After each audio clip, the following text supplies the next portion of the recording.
A nossa leitura de hoje vai ser do livro Pão Nosso, de Chico Xavier, pelo Espírito Emmanuel. A lição é 82, em espírito. Mas se pelo Espírito mortificaste as obras da carne, vivereis. Paulo, Romano, capítulo 8, versículo 13. Quem vive segundo as leis sublimes do Espírito, respira em esferas diferentes em que ainda pousa os pés. Avançada compreensão assinala a posição íntima. Vale-se do dia qual aprendiz, aplica que estima na permanência sobre a terra, valioso tempo de aprendizagem que não deve menosprezar. Encontra no trabalho a dádiva abençoada da elevação e aprimoramento. Na ignorância alheia, descobre preciosas possibilidades de serviço. Nas dificuldades e aflições da estrada, recolhe a iluminação e engrandecimento. Vê passar o obstáculo como vê correr nuvens. Ama a responsabilidade, mas não se prende à posse. Dirige com devotamento, contudo foge ao domínio. Ampare sem inclinação doentias. Serve sem escravizar-se. Permanece atento às obrigações da sementeira. Não se quiete pela colheita, porque sabe que o campo e a planta, o sol e a chuva, a água e o vento permanecem ao eterno doador. Uso frutuário dos bens divinos, onde quer que se encontre, carrega consigo mesmo, na consciência e no coração, os próprios tesouros. Bem-aventurado o homem que segue vida fora em espírito. Para ele, a morte aflitiva não é mais que a alvorada de um novo dia. Sublime transformação e alegre despertar. Que assim seja. A nossa prece vai ser o Pai Nosso de Emmanuel. Nosso Pai, que estais em toda parte, santificado seja o seu nome, no louvor de todas as criaturas. Venha a nós o teu reino de amor e sabedoria. Seja feita a sua vontade acima dos nossos desejos, tanto na terra quanto nos círculos espirituais. O pão nosso do corpo, da mente, dai-nos hoje. Perdoa as nossas dívidas, ensina-nos a perdoar nossos devedores com esquecimento de todo o mal. Não permita que venhamos a cair sob os golpes da tentação, da nossa própria inferioridade.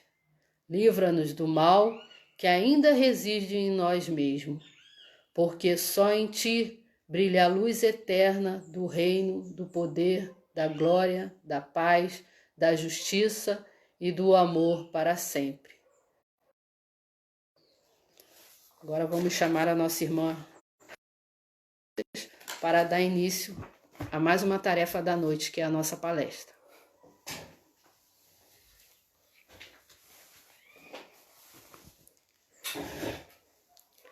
Boa tarde, queridos amigos, queridos irmãos. É uma alegria estar aqui com vocês nesse momento de confraternização via internet, né? Muito bom. Todos estão me ouvindo direitinho? Tá dando para ouvir? Fazem assim, ó, com a mãozinha. Queria estar agradecendo o convite de poder estar aqui com vocês, onde nós vamos procurar na tarde de hoje, né? Fazer as nossas reflexões à luz da doutrina espírita, à luz do Evangelho de Jesus. E todos estão me ouvindo então, né? Direitinho aí, né? Uhum. Bom, meus irmãos, o tema da nossa lição da tarde de hoje, eu achei que seria muito propícia, né, diante do que a gente tem vivido no planeta Terra, né, de tantas provas, tantas dificuldades, e achei assim que seria muito viável nós trazermos essa lição de Jesus, que é essa lição do nosso mestre, né? Ele transmitiu essa lição, esse ensinamento aos discípulos também num momento muito difícil, de uma prova grandiosa, de muitas dores, de muitas dificuldades. Foi que Jesus então se reuniu com os discípulos para estar transmitindo essa lição desta passagem do Evangelho, que foi, na verdade, né, a última lição no sentido dele como encarnado aqui na Terra. Foi a última lição que Jesus, a última reunião de Jesus com os seus discípulos, e foi no momento ali da última ceia que ele transmite esta lição. João, no capítulo 16, versículo 33, Jesus então nos diz: Tende-vos falado essas coisas, para que tenhais paz em mim. No mundo tereis provações, mas animai-vos, eu venci o mundo. Então, Jesus colocando ali naquele exato momento para os discípulos que no mundo é normal, né? Nós estamos no mundo de provas e expiações, então no mundo nós teremos muitas provações, passaremos por muitas dores, muitas dificuldades, mas ele vem nos trazendo então uma palavra de consolo, de esperança. Tende bom ânimo, né? Eu venci. É importante nós entendermos o momento exato em que ele transmite essa lição aos discípulos. Porque Jesus já sabia perfeitamente o que estava por acontecer, que não ia demorar, né? Ele já sabia de antemão que estava por vir as provas duras e difíceis que teriam que enfrentar, e ele precisava, de alguma forma, preparar os discípulos para a grande prova, a fim de que eles não viessem a cair num desequilíbrio ainda maior, embora ainda alguns deles entrou em certo desequilíbrio, né? Mas ele precisava, enfim, estar preparando eles diante do que ocorreria. Afinal, ele sabia perfeitamente, porque é o governador, né, do planeta Terra. Acho, abrindo um parêntese aí, né, no Caminho da Luz, no livro, nesta grandiosa obra Caminho da Luz, Emmanuel nos informa que há 4 bilhões e 500 milhões de anos em que Jesus se reunia com os seus auxiliares, com a permissão do Pai, com permissão divina, estava na elaboração, na estruturação, na construção do planeta Terra, construindo essa habitação para nos receber neste planeta escola, nesse planeta hospital. Estava já há 4 bilhões e 500 milhões de anos, essa é a informação que Emmanuel nos traz. Já naquela época, Jesus, o Cristo, já era o Cristo, né? Já era o nosso mestre, já era o Jesus, há 4 bilhões de anos, né? E ele próprio veio, encarnou, vestiu um corpo de carne para nos ensinar o verdadeiro sentido do amor e do que significa vencer o mundo. Ele próprio veio nos dar ali o seu testemunho. Então, assim, naquele momento, é claro, nós não o reconhecemos, e o nosso Mestre Jesus sofreu então o martírio e a tortura da crucificação, que naquela época a crucificação era a maior punição que existia naquela época. Eram para grandes criminosos. E o nosso mestre, então, ele sofreu exatamente a crucificação. Fecha aí o parêntese. Eu achei interessante nós trazermos essa lembrança, né, para que a gente tenha aí uma pálida noção do que representou a vinda de Jesus aqui na terra para todos nós. Então, naquele momento ali, Jesus estava na última ceia preparando os discípulos para a grandiosa prova, para o que estava por acontecer. Mas o mais interessante ainda é nós refletirmos sobre o contexto, né, do momento. Porque ele fala, eu venci o mundo, mas logo em seguida, não demorou muito, mais adiante, nosso Mestre Jesus sofre a perseguição, a injustiça, ele sofre a humilhação, o afastamento dos amigos queridos, a ingratidão de tantos que ele auxiliou e pôde ajudar. A gente percebe também ali, né, a negação de Pedro, né, a traição de Judas, enfim, desse discípulo amado, até então o momento da crucificação. Então a gente percebe ali todo o martírio, todo o sofrimento diante de tudo isso que o Cristo passou. Então é um pouco contrastante diante dessa fala dele ao dizer eu venci o mundo. Porque para os olhos humanos, para o mundo, Jesus foi vencido. Jesus foi derrotado. Para os olhos humanos, para os olhos terrenos, para os olhos, enfim, de todos nós, que às vezes até deixamos de compreender certas mensagens do Cristo, porque nós temos o olhar sempre muito voltado ao material e pouco ao espiritual, ao emocional. Porque para entender exatamente a mensagem do Cristo, nós temos que estar espiritualizados, nós temos que ter uma inteligência emocional para entender e interpretar com mais clareza a lição do nosso Mestre Jesus. Então, meus irmãos, na verdade, o Mestre ali naquele momento da crucificação, ele queria nos dizer e nos mostrar qual é a vitória real. E ele mostra que a vitória real está na forma da cruz. Vencido, ele fez-se vencedor.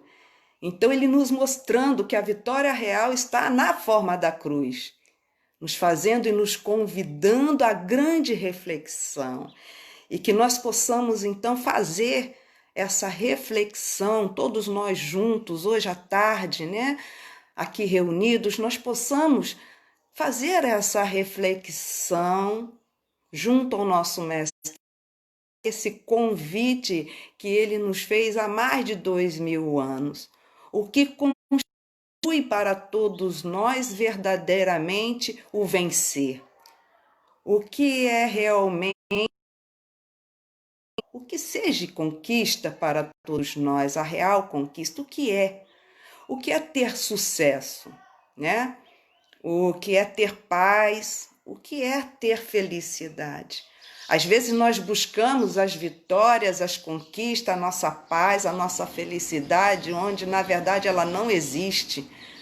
Não é lá, não está lá a real felicidade, o sucesso e a vitória. Às vezes nós nos enganamos tanto nesta busca, né? Ao ponto do nosso próprio Mestre Jesus nos dizer na oração do Pai Nosso, nos dando o exemplo na oração do Pai Nosso, com toda a sua humildade, dizendo, Pai, que faça-se a tua vontade. E nós estamos certos naquilo que nós estamos pedindo, às vezes nós estamos equivocados. Então, que faça a vontade do Pai, que Ele sabe, sim, verdadeiramente o que é melhor para todos nós. Às vezes, o que a gente imagina ser a nossa sombra, a nossa tão difícil, a gente vê como uma grande sombra aos nossos olhos, na verdade, ela constitui a nossa libertação, a nossa luz.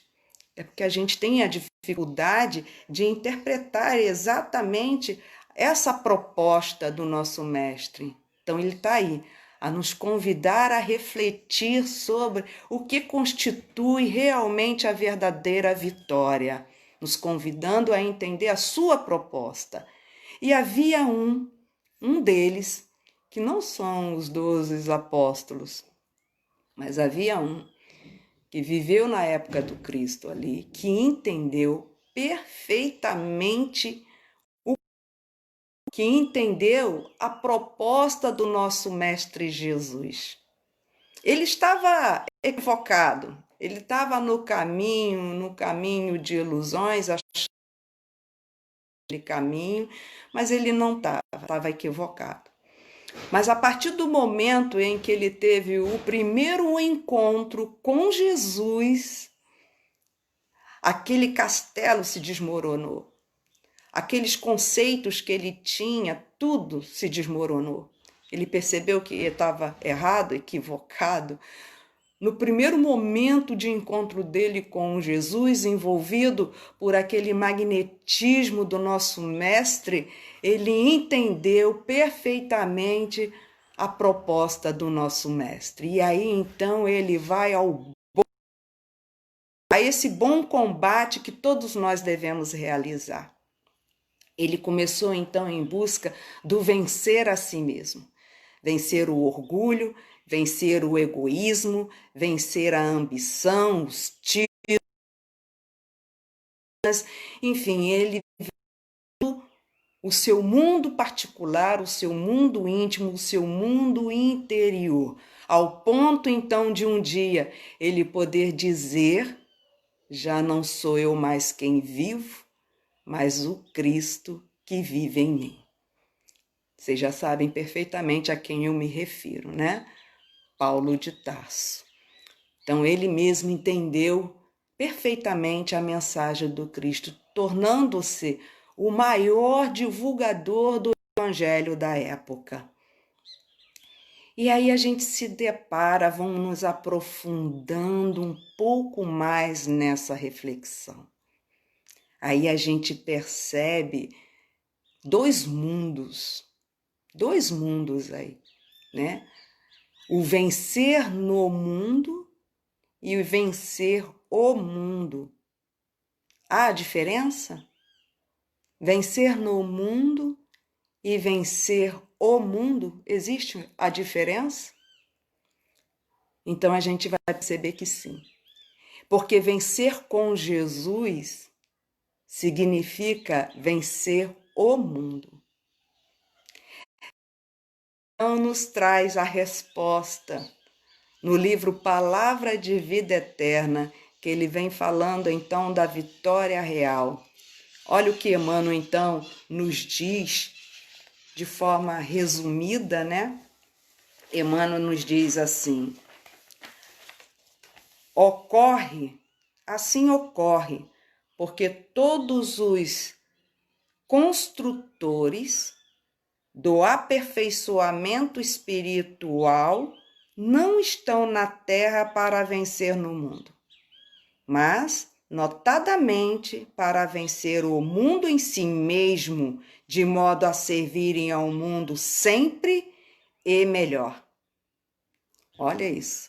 Então, Emmanuel coloca, palavra de vida eterna, o significado da real vitória, que todos os construtores, aqueles que encarnam às vezes na missão de promover o avanço, o progresso espiritual do planeta, os missionários ou aqueles que vêm para dar o seu exemplo, né, de espiritualidade, de moralidade, todos esses construtores espirituais, eles não vêm no mundo em busca da vitória no mundo, mas sim da vitória de si mesmo, vencendo o mundo em si mesmo.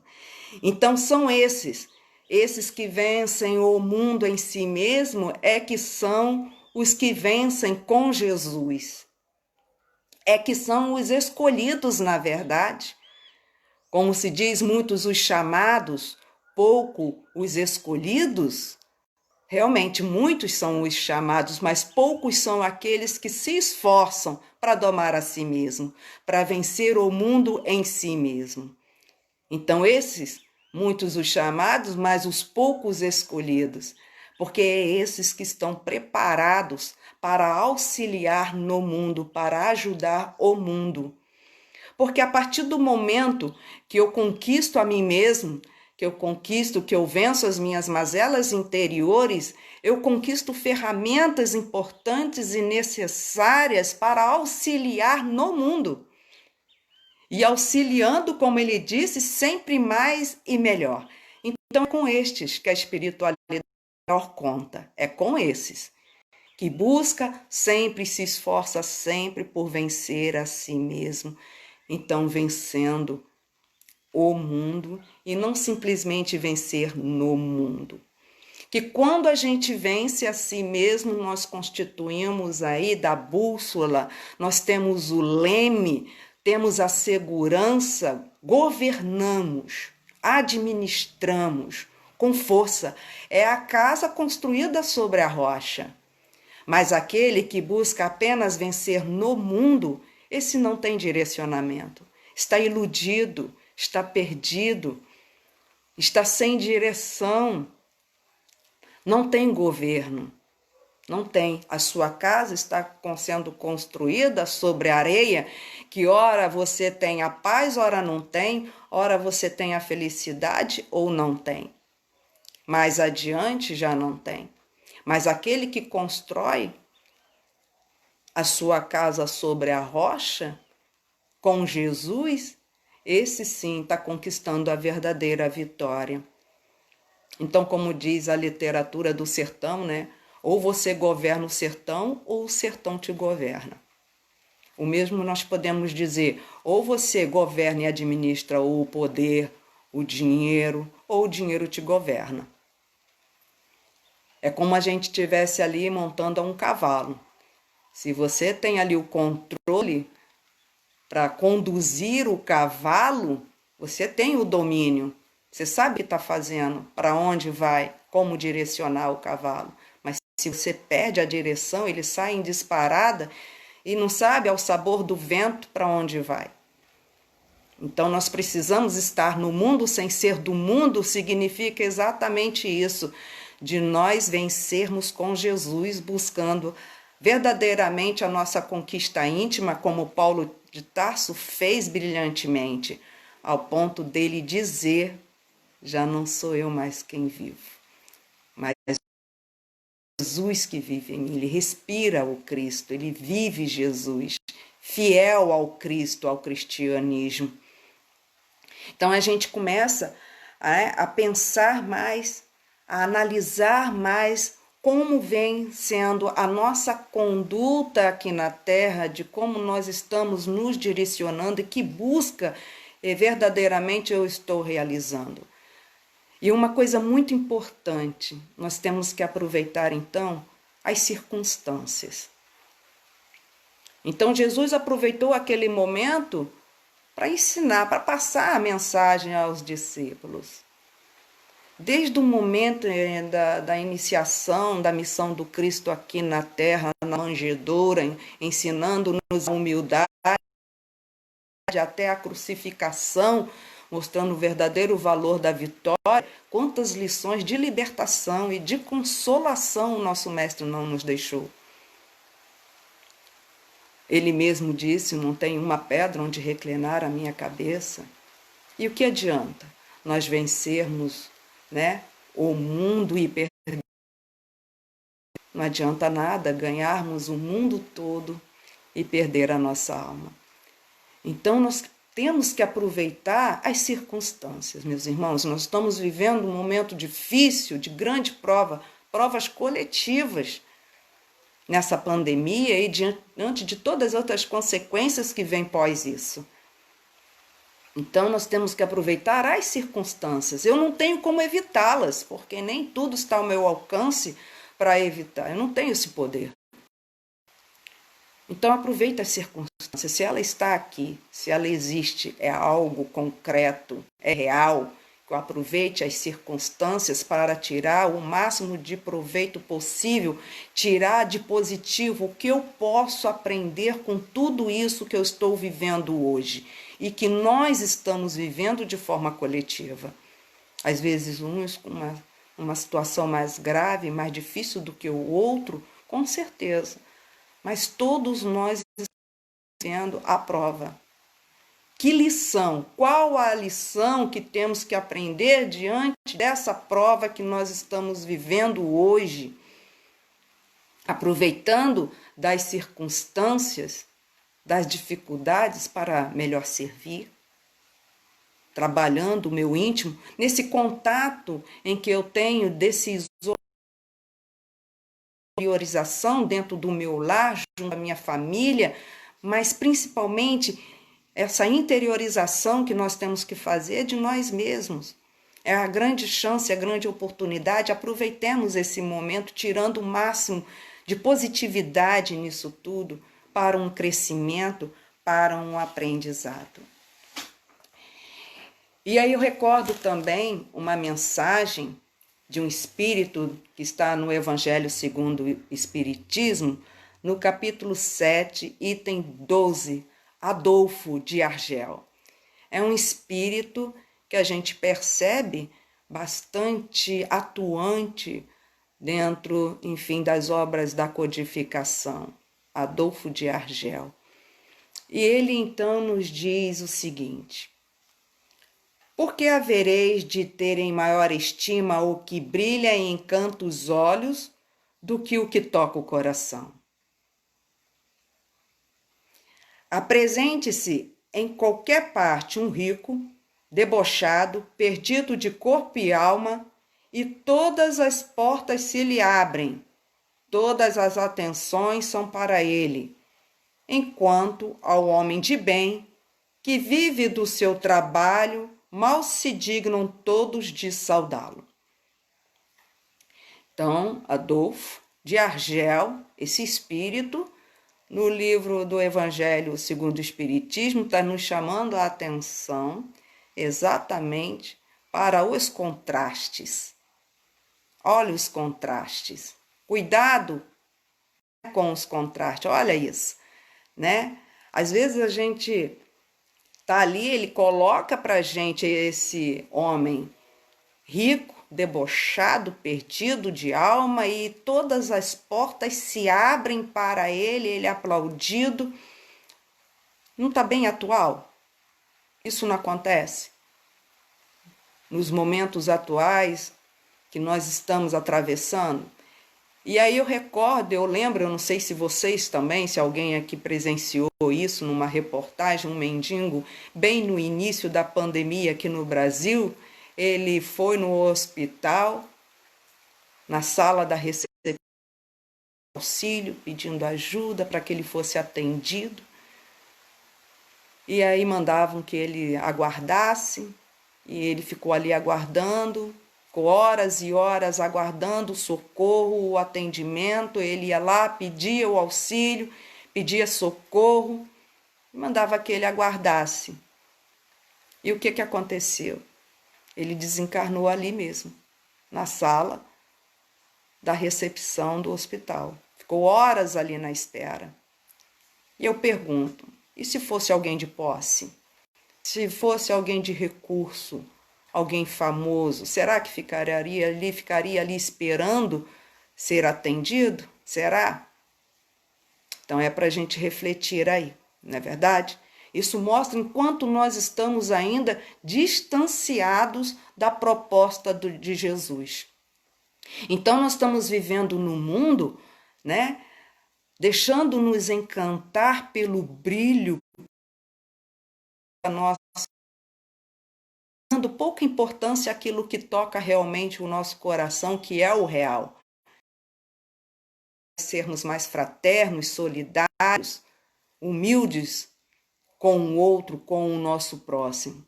E aí a gente se deixa levar pelo encantamento, pelo brilho, por aquilo que toca os nossos olhos, como aquelas mariposas que vê a luminosidade, a claridade da lamparina, se sentem como que hipnotizadas diante daquela claridade e elas vão ao encontro daquela luz ao ponto de se queimarem e morrerem. Somos nós, somos essas mariposas no mundo, muitas das vezes, na busca desse brilho, dessa luminosidade, da fama, do sucesso do mundo, nos queimando e morrendo. Então, a importância de termos cuidado e cautela diante destes, porque muitas das vezes, meus irmãos, aquele que é mais seguido no Instagram ou no Facebook, aquele que é mais seguido é aquele que mais está distanciado da proposta de Jesus, mas é o que é o mais seguido. São os contrastes.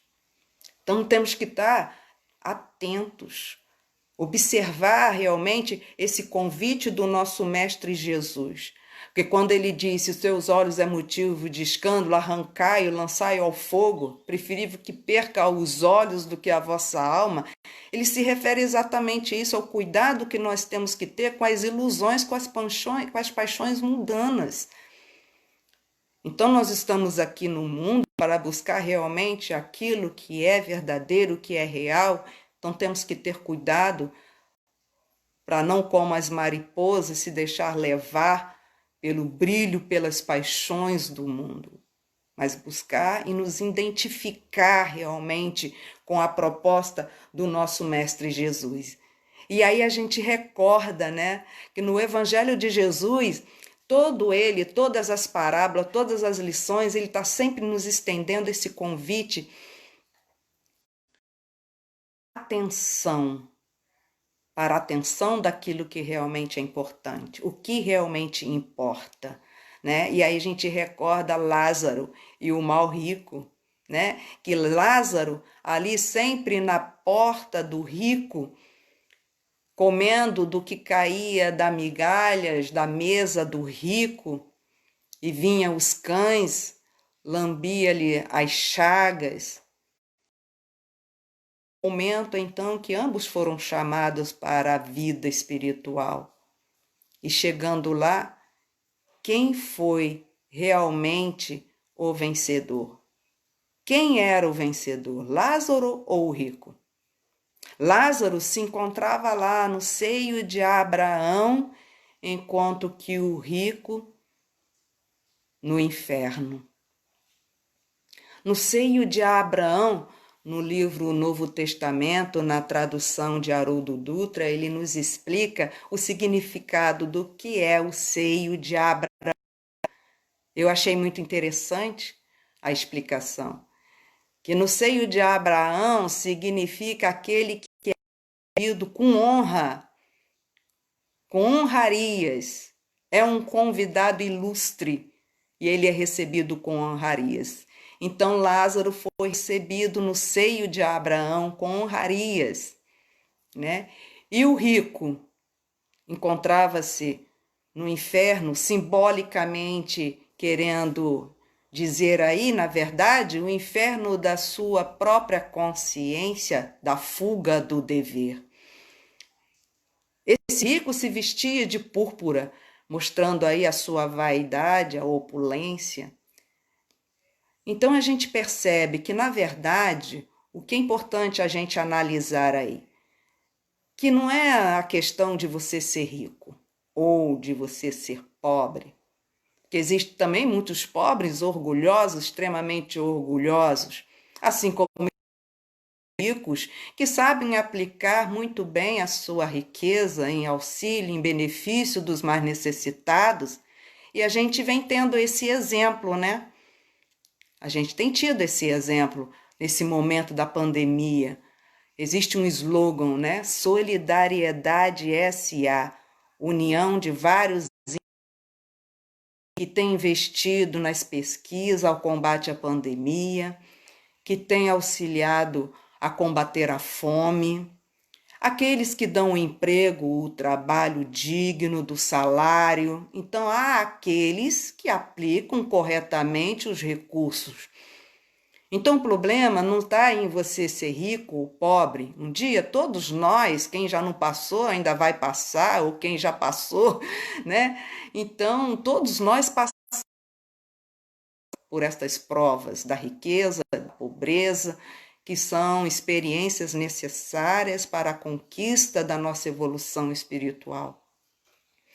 Então o problema não está em ser rico ou ser pobre. Está exatamente na forma como eu estou aplicando esses recursos divinos, recursos esses que o Pai me concedeu, me deu como empréstimo, que um dia eu terei que prestar contas. A gente vê perfeitamente no Evangelho de Jesus. No Evangelho ele fala do mal rico, né? Do mal rico, aquele que aplicou os bens, os recursos somente para si, egoisticamente. Daí a grande distância, o grande abismo entre Lázaro e o mal rico. Então, quem constituiu? Porque para os olhos do mundo, o Lázaro é um pobre coitado, um perdido, sem identidade. Mas no mundo espiritual, ele encontrava-se no seio de Abraão. E aí, então, o mal rico pede ajuda, pede auxílio, pede que Lázaro vá lá e avisar os seus familiares, os seus irmãos para a realidade. E Abraão diz que se eles não ouvem Moisés e os profetas, não vão ouvir também Lázaro. Então nós temos que aprender a ouvir, a entender exatamente a mensagem e a proposta do nosso Mestre Jesus. Então o que constitui, na verdade, vencer com Jesus? Né? A gente vê vencer o mundo, estar no mundo sem ser do mundo. Então, vencer com Jesus não é uma proposta fácil, não é algo fácil de ser realizado. A gente vê que é uma consolação, trazendo-nos esperança. Ele diz: eu venci o mundo, a paz eu tenho, a paz eu vos dou, não a vou-la dou como o mundo a dá, mas a paz de Deus, a paz legítima, a paz real, ele nos promete. Então, meus irmãos, não é uma consolação barata, né? E também não é uma consolação milagrosa, mágica, de um estalar de dedos tudo se resolve. Ele não mostra que o caminho é difícil, mostra que a porta é estreita. Ele nos alerta: tereis provações, sofrimentos, dificuldades nós teremos. Então ele não nos engana, ele fala a verdade, a realidade. A porta é estreita, mas tem de força, tem de coragem, tem de otimismo, altruísmo, ação, tem de bom ânimo. Eu venci o mundo, dizendo-nos que se ele venceu, nós também podemos vencer, porque ele mesmo nos diz: podeis fazer o que eu faço e ainda mais.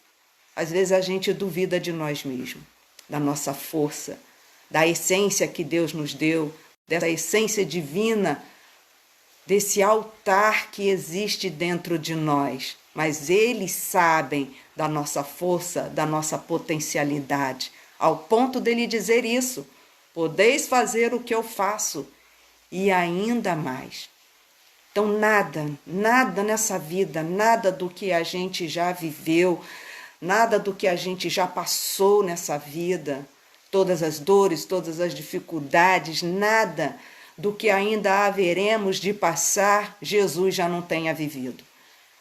Jesus já não tenha passado. Já há 4 bilhões e 500 milhões de anos ele já era o Cristo. Temos noção do que seja isso? E esteve entre nós já viveu todas essas experiências, então ele tinha propriedade para nos dizer isso. Podeis fazer o que eu faço e ainda mais, nos prometendo a verdadeira paz, o Consolador, porque a doutrina espírita vem ainda dando continuidade a essa proposta do nosso mestre, nesta busca importante do vencer a si mesmo para servir melhor ao mundo. Então, meus amigos, meus irmãos, nós estamos todos juntos, todos nós, né? Estamos juntos nessa caminhada. Nosso Mestre Jesus preparou este planeta para todos nós, para que pudéssemos aqui habitá-lo, a fim de que nós tivéssemos oportunidades de crescimento, de aprendizado, que nós estejamos juntos nessa caminhada. Somos os trabalhadores da última hora. Servindo com Jesus é vencer o mundo. Vencer a si mesmo é vencer com Jesus. E existe então o nosso Mestre Jesus, vem ainda reforçando mais a nossa da tarde de hoje. Ele traz então para mim o que significa a bem-aventuranças, a verdadeira, né? A verdadeira bem-aventurança. O que significa? Então, no Evangelho de Lucas, no capítulo 11, versículo 27 e 28, tem uma passagem num momento onde havia grande multidão que cercava Jesus naquele momento. Ali havia uma mulher, e essa mulher, em alta voz, ela se dirige ao Cristo dizendo assim: Senhor, bem-aventurado no ventre e que destes o seu seio para amamentaste. Qual foi a resposta do Cristo? Mostrando para ela e para todos nós, na verdade, o que significa a verdadeira bem-aventurança. Jesus então responde a ela: bem-aventurado antes, aquele que crê, ouve a palavra de Deus e aguarda. Essa é a bem-aventuranças, a verdadeira bem-aventuranças. É aquele que ouve, que guarda a mensagem, a palavra do Cristo, do Deus, guarda no seu íntimo, no seu interior, vivenciando ela no seu cotidiano, no seu dia a dia. Então, ele nos traz essa reflexão. Então, meus irmãos, vamos trabalhar, né? Vamos trabalhar isso dentro de nós. A caminhada é longa, com certeza. Passaremos, então, por muitas dificuldades, muitas dores, muitas aflições, com certeza. Mas nós não estamos sozinhos. Tenhamos ânimo. Hoje a gente não consegue entender exatamente o porquê nós estamos passando por tudo isso, mas constitui um burilamento. Essa sombra que às vezes nos cerca hoje constituirá o nosso bálsamo, a nossa libertação para o amanhã. Acreditemos na misericórdia e no nosso Deus Pai. E eu queria também, meus irmãos, trazer para a gente, para nós encerrarmos a nossa reflexão da tarde, assim como a Adriana, né, não foi nem combinado isso, mas ela trouxe a oração inicial com o Pai Nosso na psicografia de Chico, por ele, o Espírito de Emmanuel. E é interessante que eu acabei buscando também uma oração na psicografia de Xavier, por Emmanuel também, e que fala da prece. Então, meus irmãos, eu queria estar convidando nesse momento todos nós fecharmos os nossos olhos interiorizando, sentindo esta oração, esta prece de Emmanuel, que ela é pequenina, mas ela é extensa e profunda na sua significação. Então, se nós nos concentrarmos, analisando, sentindo perfeitamente a prece, a oração, com certeza nós vamos sentir Deus dentro de nós. Então, eu peço a todos que nesta hora possamos fechar os nossos olhos. Esta oração, esta prece de Emmanuel tem como título a prece de amor.